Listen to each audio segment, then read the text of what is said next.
મનવા આપણા જ ઘરમાંથી કર જગ હટાવો. મહિલી મનો બુદ્ધિ વાણી તણી કલુષિતા મિટાવો.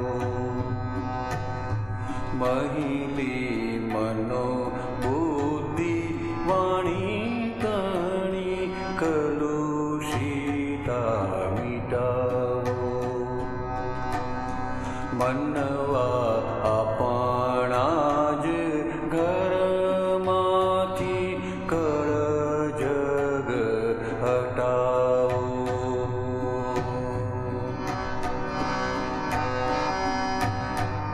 સ્થૂળ સૂક્ષ્મ અહં કેન્દ્રી ઝઘડાઓ પીટાવો. સ્થૂળ સૂક્ષ્મ અહં કેન્દ્રી ઝઘડાઓ પીટાવો. કોઈને દુઃખદાયી અતિક્રમો ઘટાવો. કોઈને દુઃખદાયી અતિક્રમો ઘટાવો.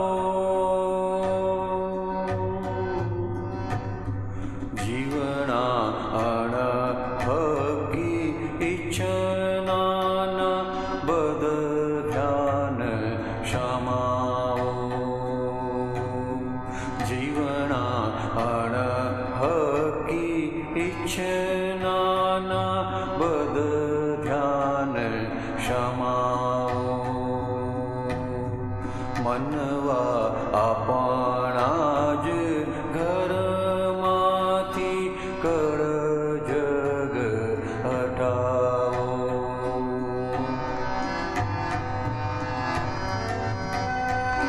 કોઈનું એ સુખ લોટી કોઈ સુખી થતું નહીં. કોઈનું એ સુખ લોટી કોઈ સુખી થતું નહીં. સુખ દેતા સુખ મળે મીટે છે અંતર કૈડી. સુખ દેતા સુખ મળે મીટે છે અંતર કૈડી. સૂઝકા સિદ્ધાંતિને વૈજ્ઞાનિકે સતયુગે જીવી જાઓ. સૂઝકા સિદ્ધાંતિને વૈજ્ઞાનિકે સતયુગે જીવી જાઓ. મનવા આપણા જ ઘરમાંથી કર જગ હટાવો. મહિલી મનો બુદ્ધિ વાણી તણી કલુષિતા મિટાવો. મનવા આપણા જ ઘટમાંથી કર જગ હટાવો. કર જગ હટાવો. કર જગ હટાવો.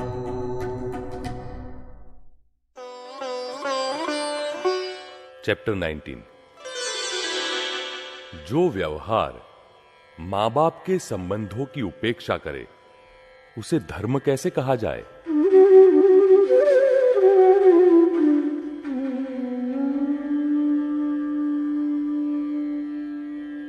एक दफा सत्संग की सभा में हो रही बातचीत के दौरान ज्ञानी पुरुष श्री दादा भगवान बोले, एक भाई साहब मुझसे कहने लगे कि घर में मेरी पत्नी ऐसा कहती है, वैसा कहती है, तब मैंने उनसे कहा कि बहन जी से पूछिए वह क्या कहती है।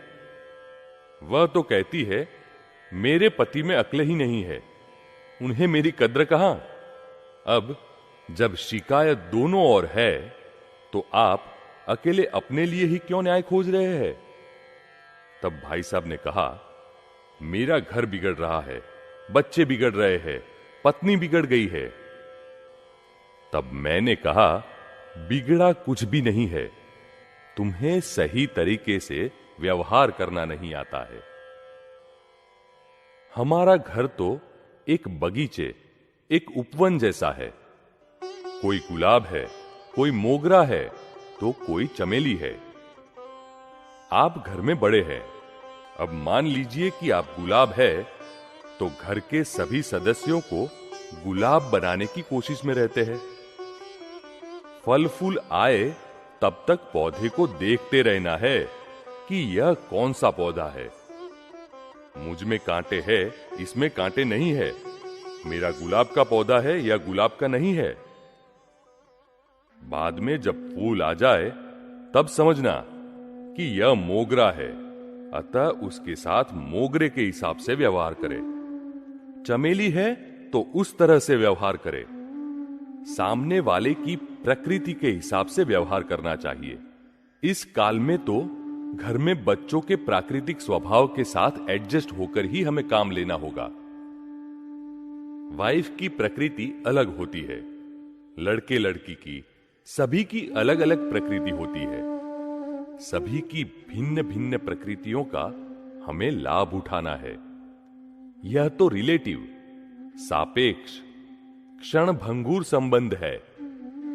वाइफ भी रिलेटिव है, अरे यह देह भी रिलेटिव ही है ना। रिलेटिव अर्थात इनके साथ कुछ बिगड़ा तो ये अलग हो जाएंगे। किसी को भी सुधारने की शक्ति इस काल में किसी में नहीं रही है, अतः सुधारने के प्रयत्न छोड़ दे, क्योंकि हमारे मन वचन काया का एकात्म योग हो तभी सामने वाला सुधर सकता है। मन में जैसा होता है वैसा ही वाणी से निकले और वैसा ही वर्तन में भी आए तभी सामने वाला सुधर सकता है। ज्ञानी पुरुष श्री दादा भगवान कहते हैं कि हमने हमारे प्राप्त व्यवहार की उपेक्षा की है, हमारे फर्जों से मुंह मोड़ा है। इसी आधार पर तो कलयुग खड़ा हुआ है। हम दूसरों से आदर्श व्यवहार की अपेक्षा रखते हैं, मगर हम खुद व्यवहार निभाने के ऐन वक्त पर देखा अनदेखा करके उसमें से भाग छूटने की ताक में रहते हैं। हमारे इस व्यवहार से सामने वाले को जो दुख पहुंचता है उससे बहुत बड़े कर्म बनते हैं। फिर मन में दी गई गाली या अंधेरे में किए गए कृत्य तो और भी भयंकर होते हैं। इंसान सोचता है कि मुझे कौन देखने वाला है और कौन इसे जानने वाला है। अरे यह कुदरत कोई अंधेरी नगरी नहीं है और न ही यहां कुदरत में कोई पोपाबाई का राज है। अंधेरे में की गई गलतियां ही तो सताती है हमें। एक भाई साहब मुझे एक बड़े आश्रम में मिले। मैंने उनसे पूछा, आप यहां कैसे? तब उन्होंने बताया, पिछले 10 साल से मैं इसी आश्रम में रहता हूं। तब मैंने उनसे कहा, आपके मां बाप तो गांव में बड़ी गरीबी में अपनी वृद्धावस्था के दिन बड़े दुख में, लाचारी में बिता रहे हैं। तब उन्होंने कहा, तो इसमें मैं क्या कर सकता हूं? यदि मैं उनकी सेवा में लगा रहूं तो मैं धर्म कब करूंगा? अब इसे धर्म कैसे कहा जाए? धर्म तो उसे कहा जाएगा कि मां बाप को संभाले, भाई को संभाले, सभी के साथ अच्छा व्यवहार रखे। जो व्यवहार मां बाप के संबंधों की उपेक्षा करे उसे धर्म कैसे कहा जाए? व्यवहार तो आदर्श होना चाहिए। उदयाधीन धर्म, तप, त्याग करने में कोई हर्ज नहीं है, मगर जीवन में व्यवहार और निश्चय का बैलेंस, संतुलन करके चलना होगा। बैलेंस्ड यानी संतुलित व्यवहार को ही आदर्श व्यवहार कहा जाता है और उसे ही धर्म कहा जाता है। जीवन में जहां कहीं भी यह व्यवहार और निश्चय का बैलेंस चूक जाते हैं, वहां नॉर्मलिटी, साहजिकता, ध्रुवता टूट जाती है और फलस्वरूप कषाय खड़े हो जाते हैं। जब हमारे जीवन व्यवहार में यह बैलेंस आएगा, तब ही हम मानव धर्म में आ सकते हैं। व्यवहार में शुद्धता मानव धर्म है और शुद्ध व्यवहार मोक्ष का कारण है। आदर्श व्यवहार के बिना कोई भी मोक्ष नहीं जा सकता। जैसे जैन व्यवहार आदर्श व्यवहार नहीं है, वैष्णव व्यवहार भी आदर्श व्यवहार नहीं है। किसी भी जीव को किंचित मात्र भी दुख न हो, निरंतर यह ध्यान में रखते हुए व्यवहार करे, वह आदर्श व्यवहार कहलाता है। इसीलिए ज्ञानी पुरुष से हमें सिर्फ सभी बातों को एज इट इज समझ लेनी है, ज्यों का त्यों समझ लेना है और कुछ करने की जरूरत नहीं है। और जो समझकर अपने आप में ही समा जाते हैं, वे वितराग बन जाते हैं।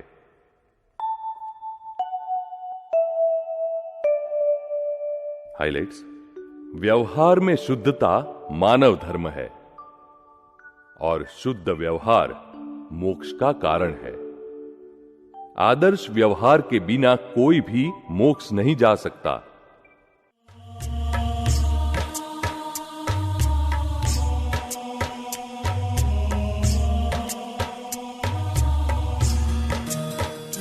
जीवन भले एक दर्शन है, मूल आत्म शाश्वत दर्पण